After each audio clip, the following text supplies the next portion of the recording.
La French Tech, ce matin, nous recevons Mohamed El Bojadeni, fondateur et directeur général de Curcall. Bonjour. Bonjour. Merci d'être avec nous sur ce plateau. Vous nous rappelez déjà ce que fait Curcall, Mohamed? Alors, Curcall est une solution qui permet de révolutionner et d'automatiser le suivi des patients dans les établissements de santé, et particulièrement sur le parcours de chirurgie. Donc, on permet à la fois au secrétaire médical d'avoir un outil, un assistant virtuel qui leur permet de faire toutes les tâches chronophages comme convoquer les patients, les accompagner. Les secrétaires de mieux préparer les patients avec des chatbots qui vont rappeler toutes les consignes. Vous avez dû sans doute tous avoir, par exemple, une intervention en ambulatoire dans votre famille ou vous-même. Vous savez, quand vous êtes pris en charge, vous allez à l'hôpital, vous sortez dans la même journée. Souvent, on vous donne des passeports ambulatoires très compacts avec beaucoup de consignes, des régimes alimentaires à suivre et ainsi de suite.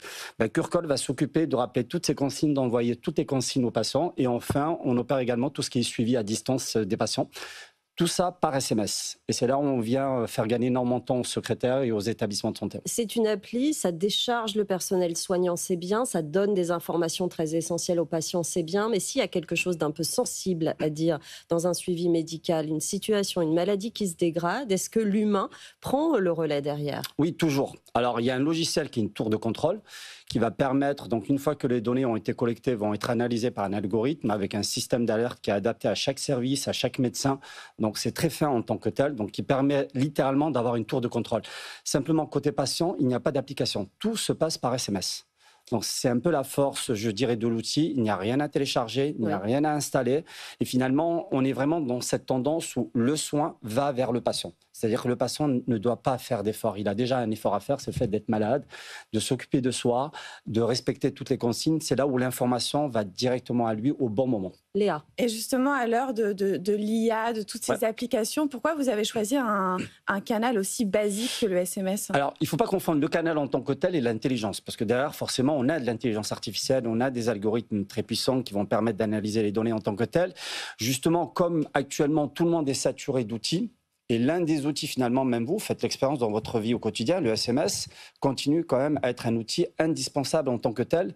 Et en général, on va avoir littéralement 95% des SMS qui vont être ouverts dans les 4 minutes après leur réception. Donc c'est plutôt par sa puissance, sa simplicité, son universalité que cet outil, cette technologie permet justement un suivi efficace, pertinent et surtout d'avoir un impact organisationnel pour les établissements de santé. Parce qu'aujourd'hui, nous on se rend compte par exemple sur des parcours de chirurgie, on est capable de faire l'économie d'un salaire chargé, charge patronale incluse, d'une infirmière sur une année pour un établissement de santé qui suit 10 000 patients par an.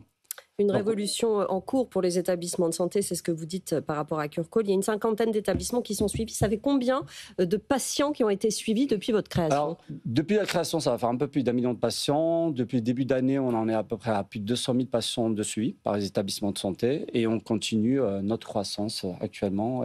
Et on suit de plus en plus de patients.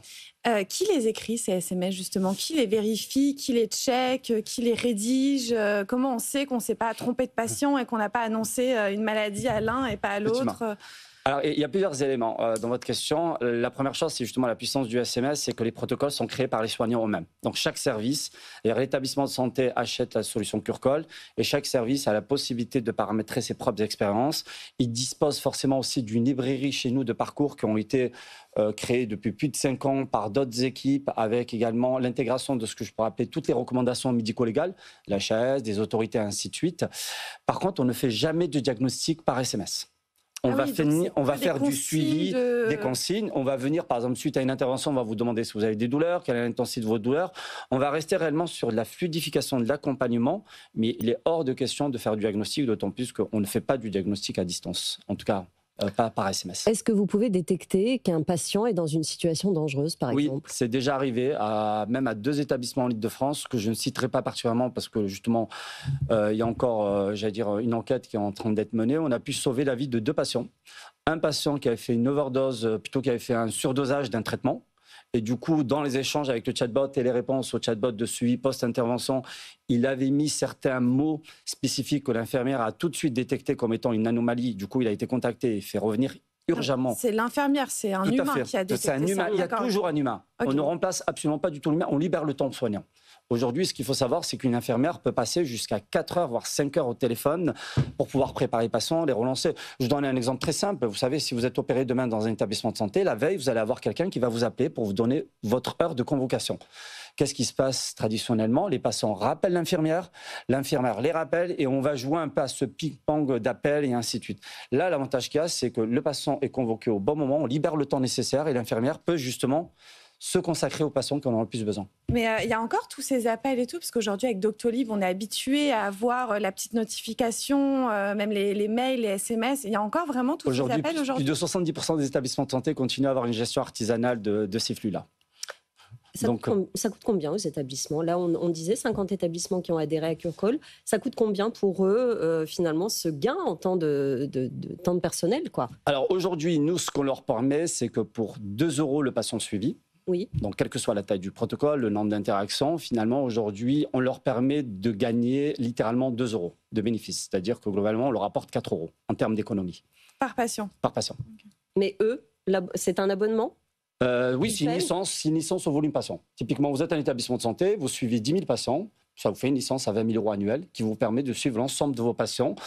Et derrière, ce qu'il faut aussi comprendre, c'est que tout à l'heure, justement, vous parlez du SMS et ainsi de suite. Ce qui est intéressant aujourd'hui, ça va être aussi tout ce qui est certification HAS, accompagnement des établissements sur tout ce qui est normes médico-légales, parce qu'ils se font contrôler, ils ont des audits et ainsi de suite. Et c'est là où nous, on va avoir une traçabilité. Aujourd'hui, nous, on a poussé quand même un certain nombre de partenariats, particulièrement avec nos fournisseurs SMS, les partenaires également, les opérateurs télécoms, sur lesquels on va avoir une traçabilité absolue qui fait que le patient a bien été contacté, a bien été suivi. Et justement, j'allais venir sur l'aspect sécurité. Pourquoi vous n'avez pas choisi, par exemple, le WhatsApp ou Signal, qui sont des messageries cryptées, alors que le SMS n'est pas crypté, en fait? Alors, il y a plusieurs choses. Le SMS est en train d'évoluer. Vous allez avoir le RCS qui va permettre de faire exactement... qui est déjà là et du coup qui sera déployé chez nous en fin d'année. Ça, c'est le premier point. Et deuxièmement, WhatsApp, vous ne pouvez pas partager de données de santé. Étant donné que Facebook a accès à toutes les données en tant que telles... pas WhatsApp, hein. Alors, même Signal, indépendamment. Ouais. Ce sont des plateformes sur lesquelles vous ne pouvez pas garantir que la plateforme en tant que telle ne peut pas avoir accès aux informations et ainsi de suite. Donc, la force du SMS en tant que tel, c'est qu'il reste quand même l'un des canaux conversationnels les plus conformes, je dirais, aux normes médico-légales et particulièrement à tout ce qui est sécurité et particulièrement à tout ce qui est hébergement de données de santé. Pour terminer, vous disiez tout à l'heure qu'il y a 70% des établissements étaient encore un peu en mode manuel. Ouais. Comment on les convainc? C'est une question d'acceptation de cette médecine 2.0 qui est le problème? Alors oui, déjà il y a un momentum, c'est-à-dire qu'en ce moment il y a quand même beaucoup de choses qui sont en train de se passer, qui se débloquent. Voilà. Par exemple, je vous donne un exemple. Actuellement, le taux d'ambulatoire en France est de 64%, alors que l'objectif doit être de 80%. Donc les autorités, que ce soit l'ANAP, qui est une agence justement d'appui à la performance des établissements de santé, fait tout pour pouvoir les accompagner vers cette transformation. Les ARS font tout également en termes de financement. Récemment, il y a eu un appel, par exemple, à projet en Ile-de-France qui a permis aux établissements de santé de faire financer ce type de solution. Donc il y a énormément d'efforts qui sont faits pour pouvoir inciter les établissements à s'équiper. Et au-delà de ça, de toute façon, les normes médico-légales se renforcent de plus en plus. Donc les directeurs s'équipent. Et enfin, il ne faut pas oublier, aujourd'hui, il y a un enjeu d'attractivité des soignants et de réinventer leur métier au quotidien. Ça veut dire que le contexte commence à devenir favorable pour cette médecine 2.0. Merci beaucoup, Mohamed El Bojadeni, d'être venu, fondateur et directeur général de CureCall. Merci d'être venu dans la matinale de l'économie.